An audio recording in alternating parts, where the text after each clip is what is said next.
اعوذ باللہ من الشیطان الرجیم بسم اللہ الرحمن الرحیم اللہم صلی علی محمد وآل محمد وعجل فرجہم رب اشرح لی صدری ویسر لی امری واحلل عقدۃ من لسانی یفقہوا قولی اما بعد فقد قال اللہ تبارک وتعالی فی کتابہ المجید بسم اللہ الرحمن الرحیم قل لا اسألکم علیہ اجرا الا المودۃ فی القربہ۔ سامعین کرام، پہلی ذیقعد حضرت معصومہ کم سلام اللہ علیہ کی ولادت کی تاریخ ہے، اور سب سے پہلے امام زمانہ عجل اللہ تعالی فرجہ الشریف خدمت میں، پھر آپ تمام سامعین کی خدمت میں تہنیت اور مبارکباد پیش کرتا ہوں۔ اللہ تعالیٰ قرآن مجید میں اجر رسالت رسول صلی اللہ علیہ وآلہ وسلم کی زبانی جو طلب کر رہا ہے وہ مودت اہل بیت اور رسول کے گھر والوں کی محبت ہے۔ اللہ تعالیٰ نے قرآن مجید میں اہل بیت کا مقام ایک اور جگہ پر ارشاد فرمایا کہ انما یرید اللہ لیذھب عنکم الرجس اہل البیت وَيُطَهِّرَكُمْ تَطْهِيرًا، کہ خدا تو بس یہ چاہتا ہے کہ تم اہل بیت سے ہر قسم کے رجس کو، نجاست کو، گندگی کو، پلیدگی کو دور رکھے اور تمہیں ایسا پاک و پاکیزہ قرار دے کہ جیسا پاک و پاکیزہ ہونے کا حق ہے۔ عزیزان گرامی، حضرت معصومہ کم کا لقب ہی جیسے واضح ہے، معصومہ یعنی ہر خطا سے پاک، ہر غلطی سے پاک، ہر عیب سے پاک۔ یہ وہ ہستی ہیں کہ جن کے بارے میں ان کی ولادت سے پہلے ان کے جد ہمارے چھٹے امام جعفر صادق علیہ الصلوۃ والسلام نے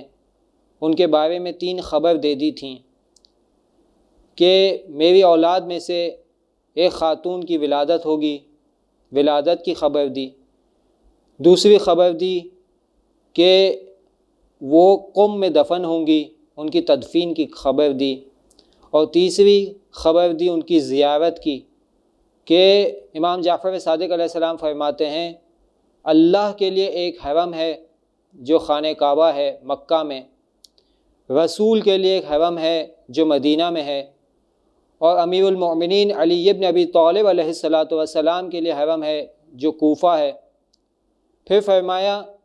کہ ایک حرم ہم اہل بیت کے لیے ہے، اور وہ کہاں ہے؟ وہ قم میں ہے۔ ستدفن امرأۃ، ان قریب ایک خاتون من ولدی، میری اولاد میں سے دفن کی جائیں گی بقم، قم میں۔ یہ وہ خاتون ہوگی کہ جو شخص بھی، جو مومن بھی ان کی زیارت کرے گا، من زارہا وجبت لہ الجنہ، جو شخص بھی ان کی زیارت کرے گا جنت اس پر واجب ہو جائے گی۔ یہ حدیث بحار الانوار میں 2 مقام پر آئی، اور دونوں مقام پر اس حدیث کے بعد یہ جملہ بھی موجود ہے کہ یہ حدیث چھٹے امام نے اس وقت ارشاد فرمائی کہ جب تک حضرت امام موسیٰ کاظم علیہ السلام کی والدہ جناب موسیٰ کاظم علیہ السلام سے بھی حاملہ نہ ہوئی تھیں، یعنی ابھی حضرت موسیٰ کاظم علیہ السلام کی ولادت بھی نہ ہوئی تھی کہ چھٹے امام نے جناب معصومہ کم کے بارے میں 3 خبر دے دی تھیں کہ یہ میری اولاد میں سے ہوں گی، ان کی ولادت ہوگی، ہم اہل بیت میں سے ہوں گی، دوسری بات یہ کہ یہ قم میں دفن کی جائیں گی، اور تیسرا ان کی زیارت کا ثواب یہ ہے کہ جو شخص ان کی زیارت کرے گا، جو مومن ان کی زیارت کرے گا، وجبت لہ الجنہ، جنت اس پہ واجب ہو جائے گی۔ اور صرف یہی نہیں، خود ان کے بھائی امام رضا علیہ السلام ارشاد فرماتے ہیں کہ من زارہا فلہ الجنہ، کہ جو شخص بھی میری بہن معصومہ کم کی زیارت کرے گا تو اس کے لیے جنت واجب ہو جائے گی۔ اور ایک اور روایت میں امام محمد تقی علیہ السلام اپنی پھوپھی کے بارے میں ارشاد فرماتے ہیں من زار عمتی بالقوم فلہ الجنہ، جو شخص بھی میری پھوپھی بی بی معصومہ کم کی زیارت کرے گا تو اس کے لیے جنت اس کا حق ہے اور وہ جنت کا مستحق ہے۔ تو عزیزان گرامی، یہ کیسی خاتون ہیں کہ جن کو اتنا بڑا مقام ملا کہ تین امام ان کی زیارت کی سند کے طور پر اور ان کی زیارت کے بافضیلت ہونے کے طور پر یہ فرما رہے ہیں کہ ان کی زیارت ایسی ہے کہ جس سے جنت واجب ہو جایا کرتی ہے۔ حتیٰ آپ جناب معصومہ کم کے زیارت نامے کے اندر اگر الفاظ کی طرف نگاہ کرتے ہیں تو عجیب و غریب اور بہترین فضائل کا مشاہدہ کرتے ہیں۔ ان لکی عند اللہ شأنا من الشان، اے فاطمہ معصومہ سلام اللہ علیہا، آپ کے پاس خدا کی شانوں میں سے ایک شان، خدا کی دی ہوئی فضیلتوں میں سے ایک فضیلت آپ کے پاس موجود ہے۔ اور اس کے بعد ہم یہ جملہ کہتے ہیں، یا فاطمہ اشفعی لی فی الجنہ۔ دیکھیں اللہ تعالیٰ نے آیت الکرسی میں ارشاد فرمایا، من ذا الذی یشفع عندہ الا باذنہ، وہ کون ہے جو شفاعت کر سکے سوائے یہ کہ خدا کی اجازت سے۔ تو وہ چند ہی افراد ہیں جنہیں خدا کی اجازت ملے گی شفاعت کے لیے۔ ان چند افراد میں سے جو ہستی ہمیں نظر آتی ہیں وہ بی بی معصومہ کم کی ہستی ہیں، کہ ان کے بارے میں ہم یہ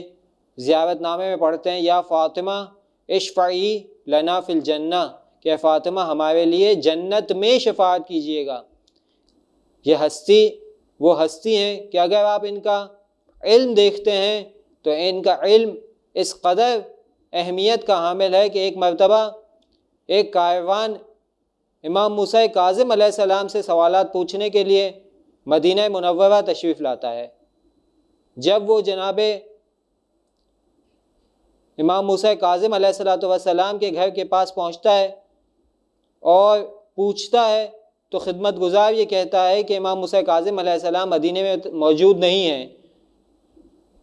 تو یہ افراد کہتے ہیں کہ پھر ہم ان سوالوں کے جواب کس سے معلوم کریں؟ تو ایسے میں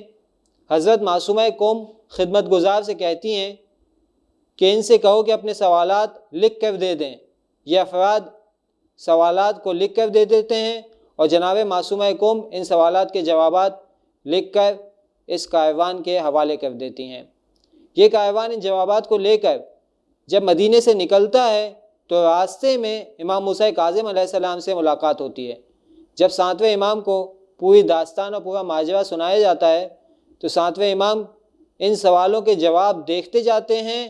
اور اس تحریر کو بوسہ دیے جاتے ہیں، گریہ کرتے جاتے ہیں اور کہتے ہیں فداہا ابوہا،